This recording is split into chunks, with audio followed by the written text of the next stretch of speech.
Should probably play the Tom's Guitar Show theme. I don't know, what do you think? That clock there in the window's just about right. Pretty close.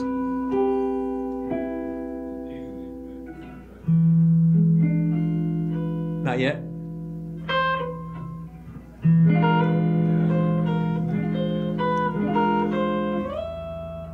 I got a little over a minute yet. No, I didn't bring my phone. Did I? Nope, I didn't. My flip phone won't hold a charge. So I got a new battery, and that won't hold a charge. I don't know what's going on there. Yeah, 5:58 on the phone too. Well, 5:59. go back to fooling around, I guess, huh?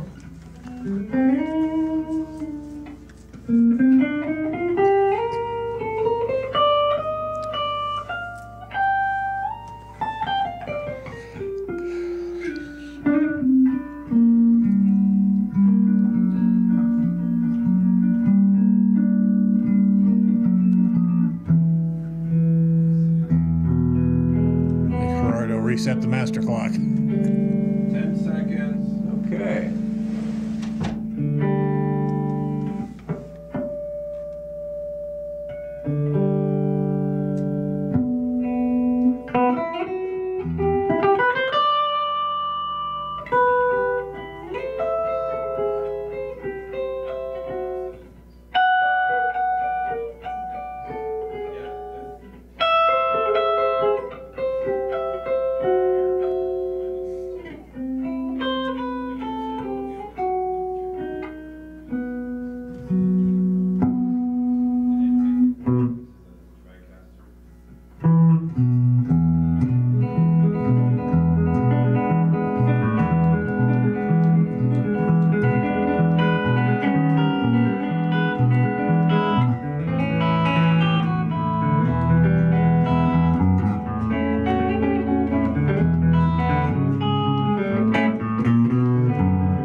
That would be an ambiguous chord to end on. Well, it sounded like some variations on the theme there tonight. I never play the Tom's Guitar Show theme the same way twice, exactly. You see. So, but you know, in the old days, people were crazy about themes and variations. Here, so Mr. Skopinski's back here, and Bob is back in the Bob chair. And I'm Tom. Welcome to Tom's Guitar Show. They call me Guitar Tom because I'm often seen with a guitar. And they call me on the phone sometimes. They used to call me on the phone back when we had a call-in show, and they say things like, "Hey man, what's your show about?" And I say, "Well, it's about an hour about guitar players, guitar playing, all things guitaristic." So that's what we discuss here. You can send me a tweet, or you can ask me a question when I'm shopping at the supermarket or something. People run into me and ask me questions about the care and feeding of their guitar, what kind of guitar is right for them, how to play the guitar. We can talk about other topics like the guitarron, the guitar, the sitar, the uzvehuelas, banjos, balalaikas, bazookas, bajos, sextos, bandurias, bandolins, mandolins, gee, what else? There's like, Xylophones and zithers, that's right, the trombones and trombomarinas. dulcimers, dobros, and didgeridoos. See, that's what we need Bob here for, because the other substitute Bobs didn't know those things. Anyway, I don't know if I always said harmoniums, harmonicas, and harpsichords. How's that? Accordions, bagpipes, and concertinas. There we go. Yeah. Basically, anything you can make music on is fair game. You know, we can talk about those and talk about politics and world events. But we're going to try to keep it clean. This is a family program. All right. So a couple weeks ago, we had some women in here. They were like a duet act touring. Yeah. You know, and playing the university. So they came in and they want to ask me if she could sing this rather off-color song. Yeah. At the same time, we had a middle school kind of event. You know, they brought a bunch of kids in, you know, in a van to come and sit in and see what was going on in the TV station. And I told them, "You're going to keep it clean. It's a family show," because they had something. It was just whatever, you know. Maybe they're upset about something or whatever. It's just going to, but they're going to use there's some adult situations and maybe some language in the song. And I thought, well, you know, I don't know. It's not. I mean, there's definitely a place for that. Not in this program, but they did a very nice job anyway with what they did without that song. So anyway, I think Mr. Skopinski was here for that one. So okay, all right. So I brought a couple guitars on the show, as I often do. By the way, I want to do a bass guitar show because as I was maybe telling you, I might have acquired a beat-up pawn shop bass that I resurrected and restored a bit yesterday. It was, you know, I saw it on Friday to put a little money down, and then I managed to pay it off on Monday. It wasn't very much, but so I fixed it up a bit. And so I might want to do a bass guitar show. So it'd still be a guitar show, but it'd be a Tom's bass guitar show. And think anybody would care? Well, you can always bring somebody else in to play lead while you do bass. I suppose. Or I could play lead on bass. You know several guitar players, don't you? I know a couple of them. There are a bunch of them around, yeah. A lot of them. Anyway, okay, so this one is the Shade, the Reverend Shade. It's a signature model. I think it's Shade Balderos, or I don't know how you pronounce his name. Shade from Agent Orange. It's a band. Kind of, I don't know if it's thrash or punk-based metal or something. I don't know what they do. I know they're very loud. I've never actually watched them.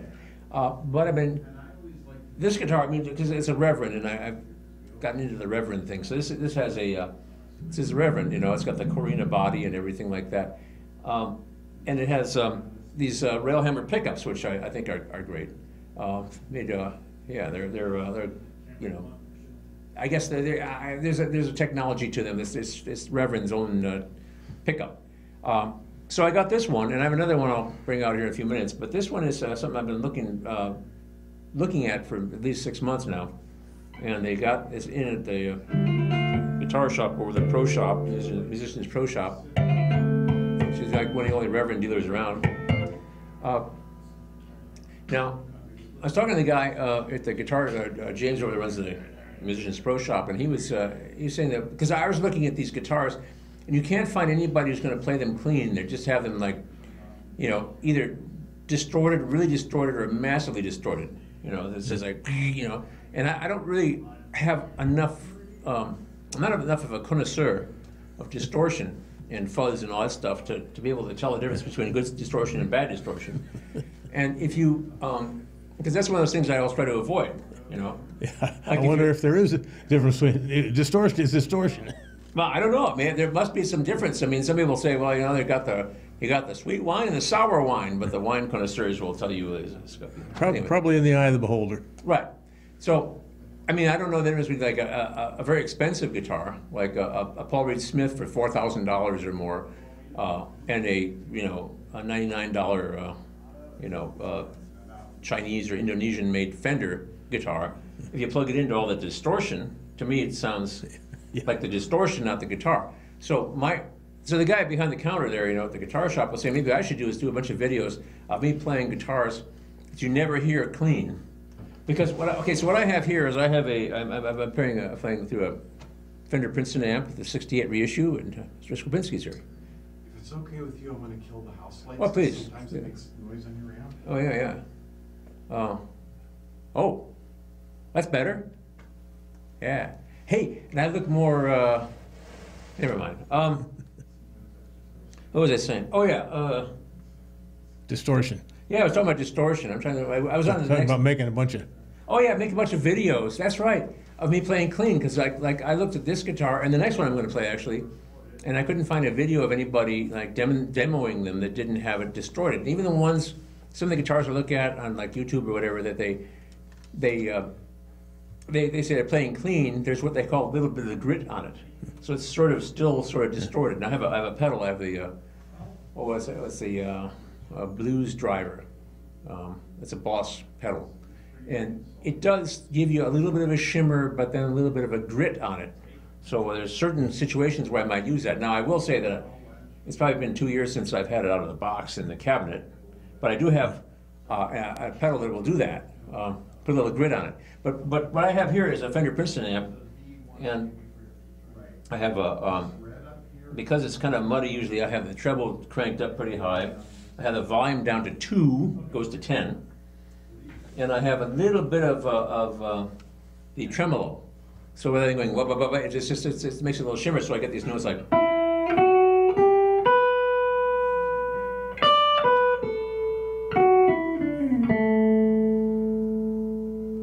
See, that's like clean. Anyway, so maybe I should do a whole bunch of videos of all these guitars that nobody ever gets a chance to hear clean. Because I don't know, why would I want to, I don't know, what if I played the Autumn Leaves on the Shade, Reverend Shade, which is normally a, like, I don't know, is it thrash metal or is it punk? I don't know. Agent Orange. Back in the old days, you had your laptop in here, you know, and you. Yeah, we could look those things up. Yeah. We should probably get you another laptop in here. Well, I still have that one. I can bring it back. We just haven't had the occasion to look anything up lately. Well, we probably should. We're supposed to be an educational program, That's sort right. of. You know? I think we are pretty educational. Right. People learn a lot from us if they watch. Yeah, like what not to do. Yeah. You notice I'm giving a shade. I'm putting shade on you. Yeah, that light. Well, there's shadows in real life. The shadow of your smile. How about, okay, I'm going to play the Autumn Leaves on a Shade, Reverend Shade. And so it'd be like.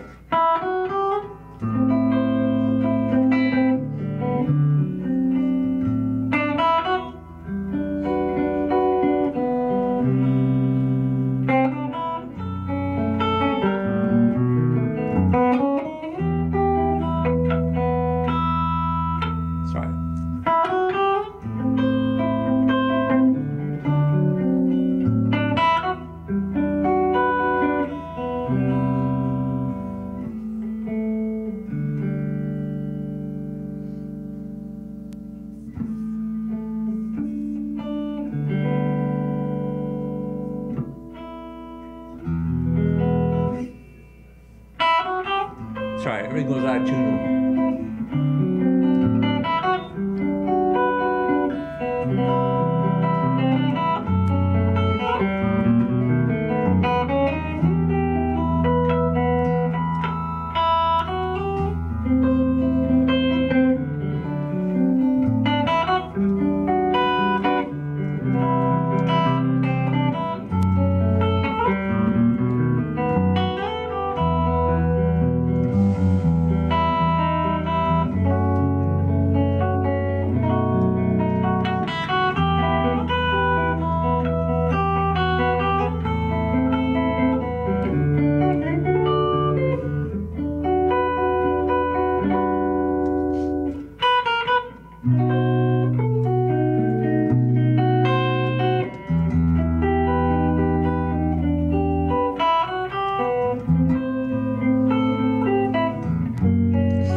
All right, I got to do some tuning here. I'm sorry.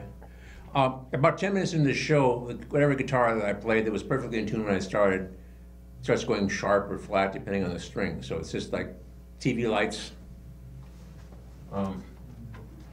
Maybe it's like bad karma, man.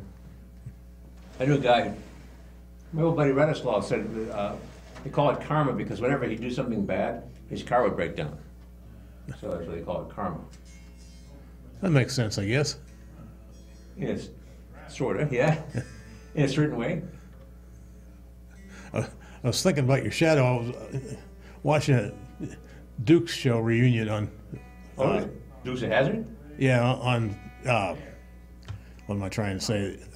YouTube. Oh, okay. Anyway, they were talking about, they had a guy on the show that they called him Lamont after Lamont Cranston. The shadow. Oh, He was the sound guy, and his shadow was always getting into the shot. Oh, I see. Lamont. Who was Lamont on that show? I used to. There wasn't a character on the show. It was the sound man for the show. Yeah. But his shadow was always getting into the shot. Oh, I see. So they called him Lamont because the shadow's real name was Lamont Cranston. Oh, I see. I get you. Okay.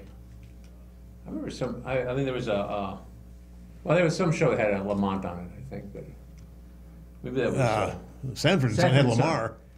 Or Lamar. Yeah. Somebody else had a Lamont. I don't know. Somebody probably did. I don't know him though. I'm so far behind watching television shows and movies and things that I'll never.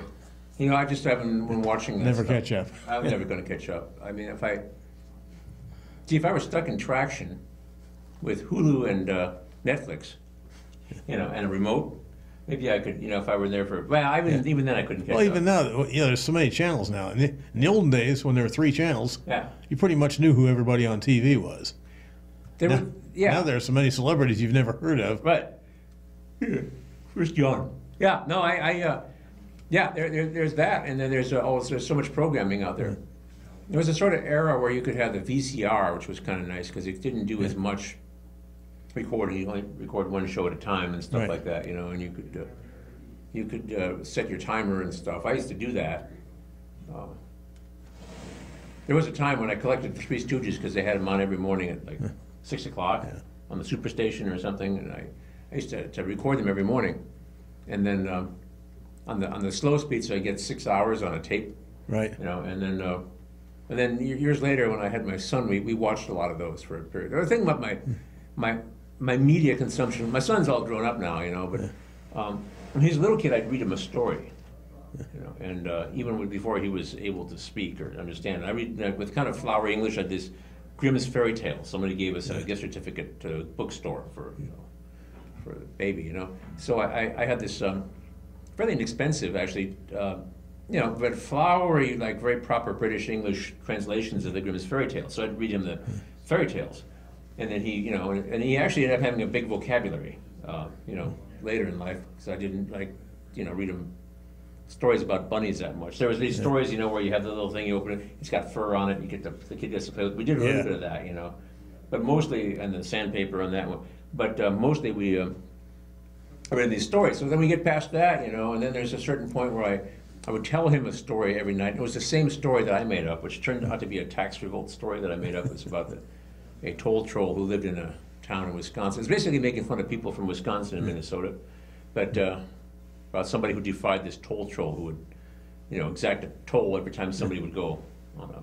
Well, like the Three Billy Goats Gruff. Yeah, but this was a toll troll, and he had a troll booth on the. And in the end, he moved to Illinois, where there are toll booths everywhere, and he found his place. But anyway, they all lived happily ever after. So, but it actually turned out to be kind of a libertarian tax revolt story that I didn't really mean to create, but I did. Anyway, and then we'd watch Spaceballs every night for a little while, 5 or 10 minutes tops. And we watched it, and then we'd turn it off because they had a little TV set. But the TV set was just hooked up to a VCR. And I got that movie in a used bookstore for like $2 or something. And we watched that, and we kind of had it memorized because we'd watch it, and then we'd, after a week or two or a couple of weeks, we'd rewind it and watch it, a little bit at a time. I'm a Mog, half man, half dog. I'm my own best friend. So we had it memorized. And then he got older, and then, and then he listened to the Hitchhiker's Guide to the Galaxy, the original radio play on tapes over and over again. Well, this is all tape stuff we did. You see, we didn't have well, we did have a DVD player, I guess, at one point, but that didn't really go very far. But there was also a period in there when we, I think it was in between Spaceballs and the story that I would tell, where we'd watch the Three Stooges, like a Three Stooges short, like every night. And so, I mean, so the kid is well educated, I think, in media. So he's, he knows all about Molary cheese, woo woo woo, stuff like that. Right. Anyway. But my son and I used to watch the classics. But before he went to school, my wife worked days and I worked evenings, so I'd be home with him in the daytime, and she'd have him and we'd Nashville Net. Used to alternate days. They had Happy Trails Theater one day and Melody Ranch the next. Gene and Roy. Oh yeah, oh yeah, oh yeah, oh yeah. Roy Rogers, singing cowboy, or one of them. And Gene Autry, the singing cowboy. Oh yeah, yeah, that's right, that's right. Anyway, they used to alternate days, and once in a while, you know, every month or so, they'd do, one of them would visit the other one's show. And Dale was on with Roy, and Pat Buttram used to be on with Gene. They did, you know, introduce the commercials and tell you what the movie that day was. Yeah, that's. I guess we didn't actually have cable TV, which was. There was a real early one when, well, Gene had been going for a while, but Roy was just getting started, and he was kind of a juvenile delinquent in one of Gene's movies. Oh, really? Yes, called The Old Corral. Okay. And Roy and the Sons of the Pioneers are a bunch of rowdies around town. Gene has to straighten them out. I see, yeah. Yeah. Yeah, Gene was a previous generation, wasn't he? He's like older. Well, not that much older, but a little. Older, okay. And he'd got into the movies before Roy did. Yeah. Well, I remember both of them. I mean, mostly Roy Rogers. I used to watch his show when I was a little kid. Yeah. And he had that, he had his horse and everything like that, but he had the one guy, the silly guy who had a Jeep. No, that was Roy's show. That was Roy's show, yeah.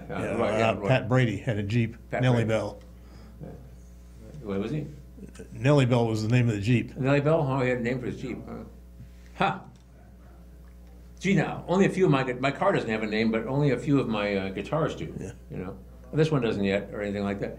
But, yeah, I have one that I got in the pawn shop for like $85, and I fixed it all up. And it had gouges out of it as a red Stratocaster, and I used red nail polish and covered it up. You can hardly tell.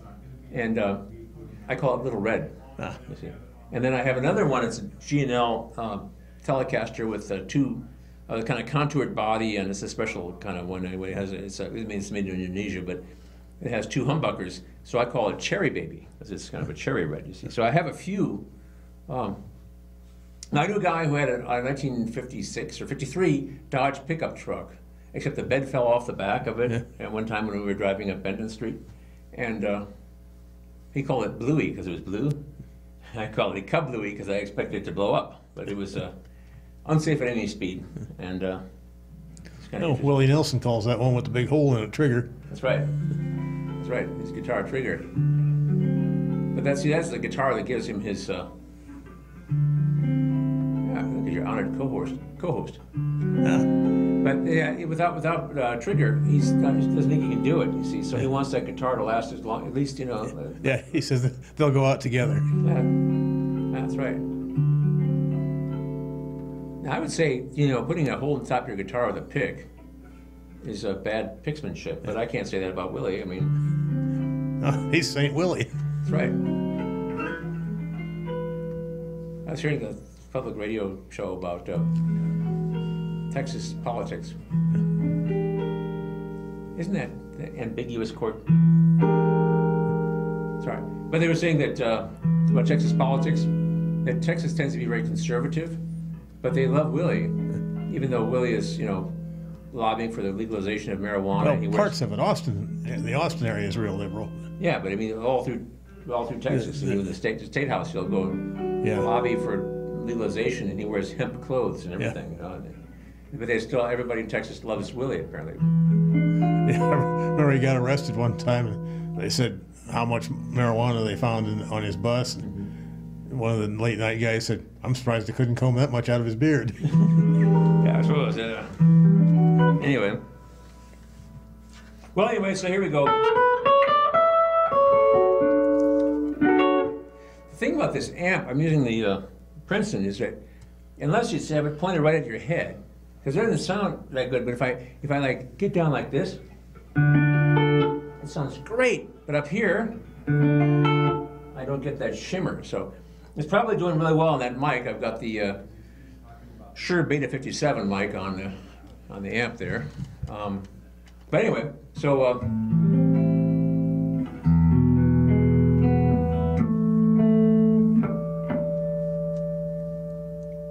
No problem. I've been tuning guitars for a really long time. This one has the tuners on backwards, you see. They're on a fender there on the other side. And even on the other one that I have over there, I'm going to play in a minute, they're on this side. So they're like on the wrong side. So it's not that I can't figure it out. It's just that after years and years of, you know, playing, I think I got my first Fender Stratocaster in, oh man, let me think, 1980. I think about 1980. Just reach for the wrong side out of habit. Well, but I reached for the wrong one because, you know, because on the Strat, see the one over here, up there, is for the 6th string. But this one, the 6th string's up here. See, even though they are kind of like laid out, but they're kind of backwards because they're on the wrong side. But Jimi Hendrix did play the guitar backwards and upside down, and it was okay with him. Elizabeth Cotten did the same thing in a somewhat different way. But anyway, I could say there's no wrong way to do it, but that wouldn't be true. So anyway, okay, let me see what I can do. I'm going to do I don't know, man.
I'm getting these chords. It's if if I sharp the 5, that's one thing. But if I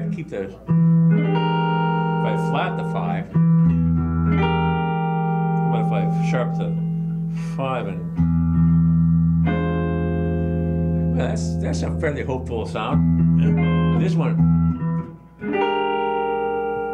that's never mind. I do my chord theory thing. I've got a number of people I'm working. I teach some. I'm not trying to keep it a secret. I do teach. I teach at my Tom's Guitar Studio. Sometimes I teach classes for West Music, and I teach at Cornell College in Mount Vernon, Iowa, and Coe College in Cedar Rapids, Iowa. And so among these locations, I have a number of people right now who are starting to get into chord theory, because I explain guitar can be very easy to play. I have some very beginner people who are learning the 4 chords. If you can do G, E minor, C, and D, then what you can do with those. If I'd hammer in the morning, I'd hammer in the evening, or when the night stands, when the night has come. Land is dark, and the moon is the only one. Stand by me, oh, stand by me, oh, stand by me. Almost heaven, West Virginia, Blue Ridge Mountains, Shenandoah River. See, I can go on like this. When I find myself in times of trouble, Mother Mary comes to me, speaking words of wisdom, let it be. See, I can go on like that for probably for hours. Just one look, and I fell so hard in love with you. Whoa, whoa, whoa, whoa. Just one look. That's all it took. Yeah, anyway, or I could just do 3 chords. You're cheating hard.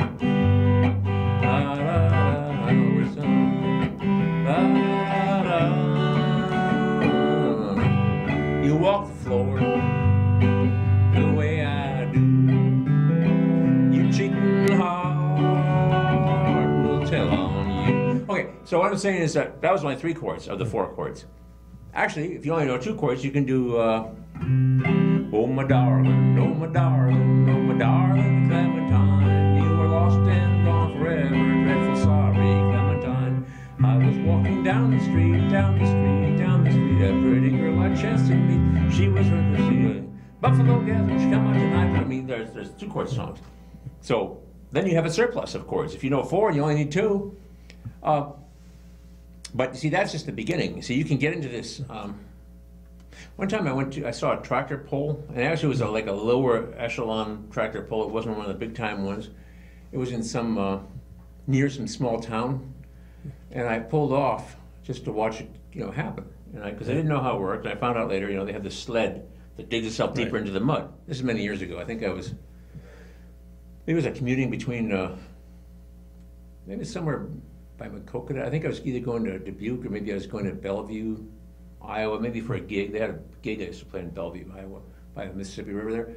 So anyway, the thing is that so you pull the sled, the tractor pulls the sled, but the sled, as it goes, it gets deeper. Well, the weight comes up higher on it, I think. Yeah, and then it digs itself into the mud. I suppose. Yeah. So it. So the thing is as it starts out, it's not so bad. It's not so hard when you start out, but it gets, Yeah, the further you go, the harder it is to pull. Yeah, because it gets deeper and thicker. Anyway, which is I think what they call PhD, piled higher and deeper. Yeah. Anyway, but I'd like to say I have a PhD. It's a post hole digger. It's in the basement in case I want to put up a fence again.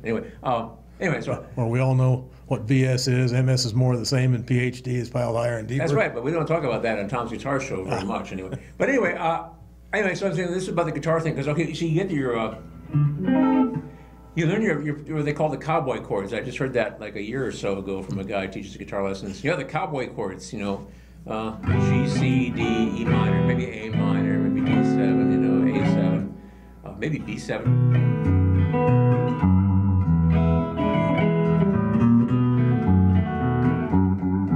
If I push it down here. Ah, that's cool. Anyway, Like the poet said, took Chet's guitar course COD, makes A and B, and he's working on D, digs C and W and R and B. Me and the chimpanzee agree that one day soon he'll be a celebrity. well, that's great. Who's the poet? That's, Ray Stevens. Oh, okay, Ray Stevens. I always refer to the poet as Bob Dylan, but I guess Ray Stevens would be up there too. Yeah, chimpanzee. Yeah, but pardon me, I want to change partners here. But so what I'm saying is that when you get into the chord thing, it gets more difficult. It makes it more complicated. I decided I love this guitar. By the way, I don't like it. It's dark blue, almost black, and it's the same thing on the back. It's dark blue in the middle, and black around the edges. Okay. Pardon me. Hope that doesn't fall off or something. So you never turn your back on the audience, and never look at the monitor.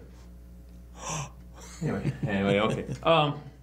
Maybe we should mention where you're appearing this week. Oh yeah, I'll be at the Tuscan Moon this weekend. Last weekend, according to I played at the furniture store, the Art Van Furniture Store, and I guess they had a pretty good night of it there. I sold some. They sell like sets of furniture, so it's like a big deal. That was kind of fun. And then I played the Tuscan Moon on Friday and Saturday in beautiful downtown Kelowna. There's some loose talk about me picking up Thursdays when we finally get outside, you see, because it hasn't really been, the weather has not been conducive to dining on the patio lately. But, we figure it's just, of course, anything can happen. It's just a matter of time, So. Well, the average last frost day in Iowa was in May. Really? Yeah. Well, sooner or later. Yeah. Eventually it will be, well, some years we just jump right into summer, but. That's right. Often, actually, but. Years ago I read about when Mary Shelley wrote Frankenstein. It was she was holed up in Switzerland or whatever, and it was what they called the summer that never came because some big volcano blew up and it blocked out the sun enough that summer never came, and so people, ran out of food and everything. It was really bad. See, now I'm confused. This one's the right way. This is like a Stratocaster. Anyway, so it was during the summer that never came that Mary Shelley wrote Frankenstein. She's people are still talking about that book now. So still making movies out of it. That's right. I think a lot of people don't understand what her intention was, but anyway, I'll let the. I think it was a group of them. They were all making up ghost stories. Yeah, but she was. I think she was talking about I know it was like a 19th century thing. Maybe the beginning of the Industrial Revolution, or a certain area, period of the Industrial Revolution. It was early, the early 19th century. So.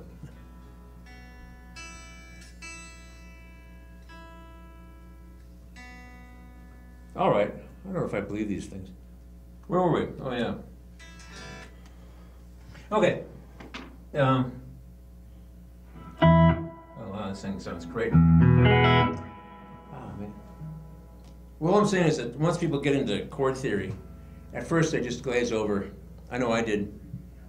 But you just have to keep working on it. A lot of chords are just harmonizing with the root, and make a little noise, aren't you? Hello. All right. This here is Reverend Air Sonic. We should turn it down just a little bit, maybe. I don't know. So the thing about this guitar is it has F holes, but it's not a hollow body. These F holes go. If you can see that, I'm looking through it. I'm looking through you, and you're not there. Anyway, yeah. So they're just decoration. Yeah. So anyway, but it's supposed to do something with the sound to make it sound more like a hollow body, like a semi-hollow body, even though it's all solid. So it's really quite a guitar, and it has the roasted maple neck. So this is new this year. I was waiting for this to come out so I could give it a shot. New for 2018. Sorry. Introduced at the NAMM show, as in the National Association of Music Merchandisers. Although I've heard that really NAMM stands for not available till mid-March, or some would say mid-May. So this is only or whatever month isn't going to be here for a while. yeah. So this one was actually available in mid-April. But anyway, so here we go. This is an Aerosonic, also with railhammer pickups. There's several different models of railhammer. I'll have to research this again and find out which one's what. Oh, this is also, the other one had this bass cut. So if it sounds like, if I do this, it sounds like. So if I do this, like, okay, let's switch to the bridge and go.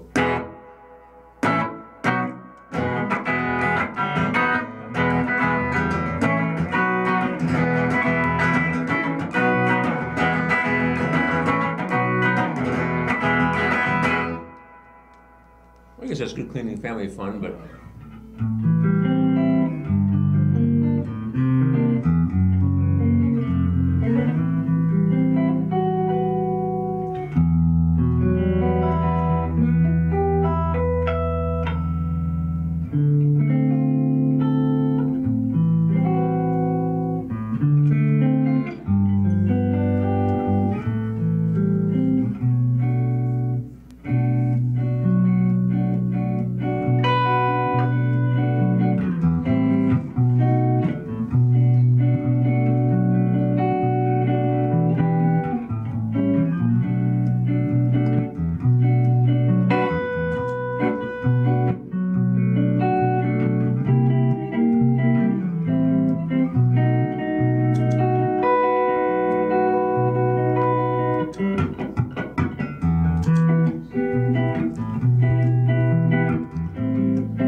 sounds better down here. Wow. See, I keep thinking this amp doesn't sound very good.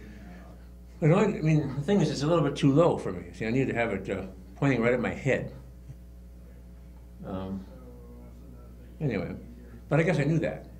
I could bring a higher amp stand, taller one, and another mic stand to go with it. The only little amp stand I have there, the tripod one, has a boom that you can. I could screw a boom onto it, a boom, so I could put the microphone on the amp stand. So it's one less thing to carry. But you know, Well, I suppose the staff could bring that table over and put this on top of it. I suppose, yeah. Or I could have brought in my own. I mean, there are other options. I mean, you know, life is too short to worry about these things too much. But An Augenblick. Augen who?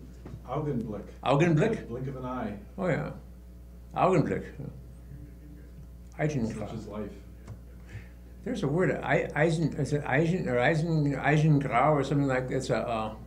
It's a grayness that you get if you close your eyes, and you know, so it's not completely black, but it's a very dark gray, and it's supposed to be like a thing, you know, like you can use this it's analogous to other things, Eisengrau or something like that. I have the definition saved on my computer somewhere. I was thinking, I make up all these little tunes, you know, and I think, you know, like Beethoven would make up all these tunes, you know, like the Moonlight Sonata, but he didn't have a name for it. He just was, you know, piano sonata number whatever, and C minor or whatever it was. And so somebody else gave it a nickname. That was how it was done. But people always ask you, so what do you call that? And I used to say, well, I would call this one Prelude number, 7 or something. So no, you got to get something better than that. I said, why? You know, but anyway. It's not the music, it's not about the budget. Well, there's a thing about absolute music and program music and all these other sort of things people can.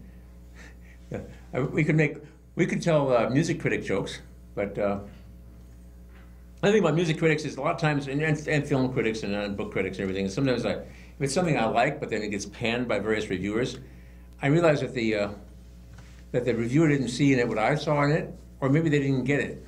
You know, they just didn't get it. It's like me and distortion. There must be a whole thing. I mean, like your dog, you know, will sniff things, and they have this amazing sense of smell, and they have a whole like world of, you know, and you can smell things, you know, us humans, us big naked apes, but to a dog, it's like they have all these subtleties and things. They can tell exactly what's going on in the neighborhood by sniffing around, you see. So it's kind of like that, I guess. I don't know how it is, but it's sort of like that, you know. So anyway. Those are good metaphors. Eisen, I don't know. I'll look it up. Well, we'll bring that up on the next show, because I'm curious now too. It has an interesting definition, you know. But anyway, leave it to the Germans, I suppose. Yeah, right? the Germans always. Thick language. Which reminds me, I thought my nephew from Berlin was going to be working on the show some more, but I guess I got to go get him or something. Does he play an instrument or No, he's technical stuff? Well, just help out in the control room or something. He came on the show one week, couple weeks ago. He's staying with my dad this spring for a while. Maybe he'll stay longer. I don't know. I guess he's making burritos downtown somewhere. But he's just, I don't know. He just came here. I mean, he has dual citizenship. So his dad is his dad is my brother, who was born here in Iowa City, my younger brother, and he. But my brother's been living in Germany all these years, and he had his twins over there, and his wife did actually, who was a German, and so he anyway. So Adrian Notnagel, because his name is Notnagel, but they anglicized it, so it's Nothnagle, because that's anglicized, but it's Nothnagle. If you were German. So in the Berlin phone book, there's what we call all kinds of Notnagels, and one Notnagel. Yeah, Germans don't have the sound. Well, not, there's a t. Yeah. But anyway, so they don't, asperiths are difficult for a lot of people. But we have things that are difficult for us. But like rolling your R's. porco cane, porco, you know, porco. Anyway, and one thing that's hard to say is flan for a lot of people. Flan is like it's just flan in like Mexico, but it's a very light, you know, pudding-like stuff in French. It's flan. But to go on, to get the on up in your nostrils far enough up. Yeah, well, I heard that all French vowels are pronounced ong. Right, that's right, they are, and the consonants aren't too far behind. Anyway, so anyway, so this is you can sort of see through this if you look. I mean, you can like go, I'm looking through you when you're not there. There's my finger, huh? I'll go this way, it's easier. Yeah, you need to bring in another green one. You can really see through those. Yeah, I suppose I put some green tape on the back of it or something. Yeah. Anyway, yeah, that'd be kind of fun if I. There's a green jumpsuit around here somewhere, I think. Still, I know you have a green hoodie. Yeah. Yeah, you've worn that on the show before, but. Yeah, a couple of green T-shirts. Yeah, if you. Some people are amazed that I'm in this wonderful, on this wonderful stage out here. Yeah. With all the fancy lights and everything, and I say, well, yeah.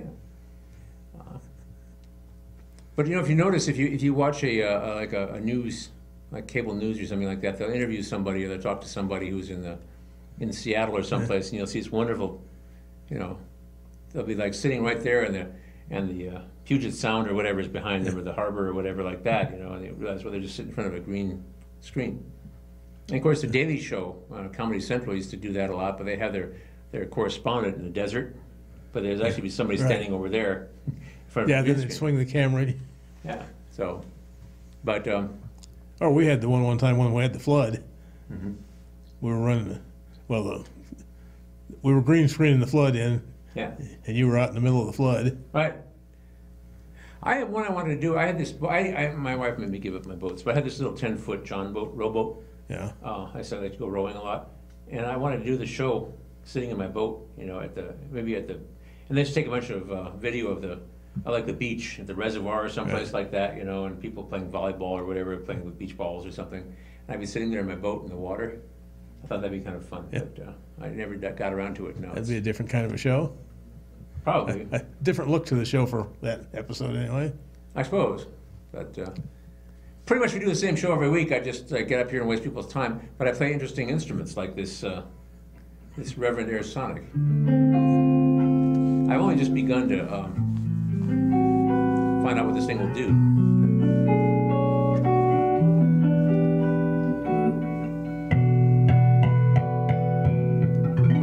Another thing about this guitar that I want to explain is it has a okay, so various guitar building materials are in shorter supply nowadays. Like you can't get Brazilian rosewood.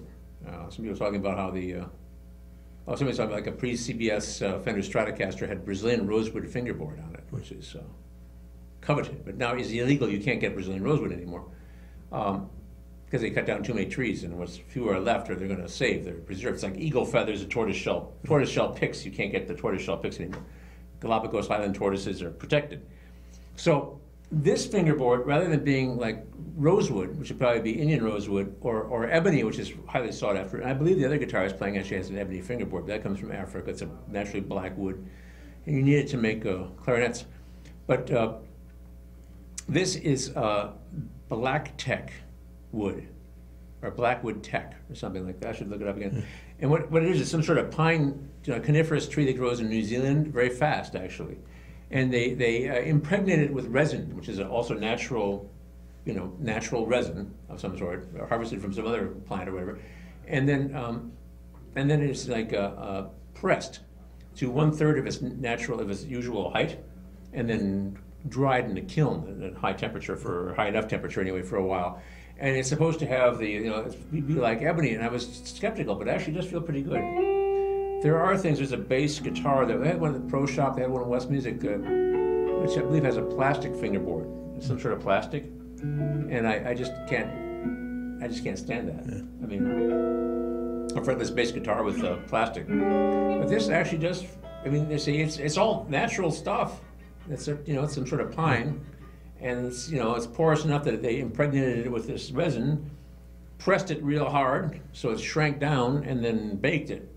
And so it's really it's all like wood stuff, tree stuff, but it's like processed, and I think it's pretty nice actually. I'll figure out more about it. I don't know what I'll do in the show next week. I'll probably bring something along to play.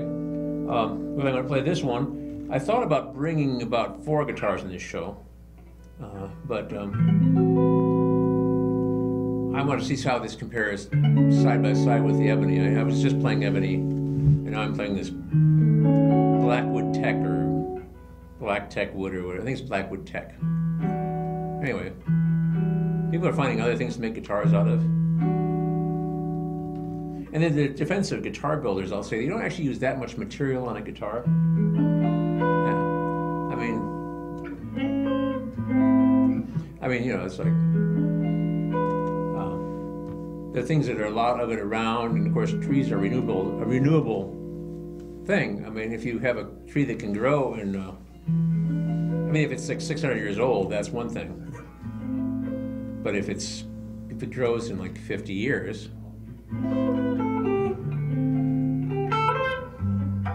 Those that grow in 50 years are usually much softer wood, though. Yeah, but this grows even faster than that. But it's been processed to make it hard, like a really slow-growing ebony. So there are woods and there are woods. I brought that Gibson guitar on the show a bunch of times. It has a walnut sides and back, and a black walnut fingerboard. That's a slow-growing tree. It is, but there are a lot of them around, and they keep planting themselves. So, I mean, you know, I don't know. I have an objection to using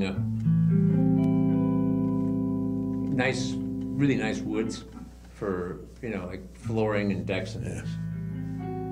Like really nice cedar for a deck. Say, I can see why you want your deck, but why don't you just get like a recyclable aluminum deck and put something, you know, on it so you don't slip, and leave the cedar, you know, in the tree, so we can build classical guitar soundboards with it and things. But this is my opinion, I guess. Oh, I see. Menards advertises synthetic deck planks all the time. Sure. There's some kind of plastic, I suppose. Maybe some sort of, that's almost what I got. Maybe some sort of recycled newsprint or something. Well, anyway, I'll see you next week. Or you'll see me. You know, this is only a one-way thing. I can't see you, but because I'm on TV. Yeah, don't let them know we're watching them.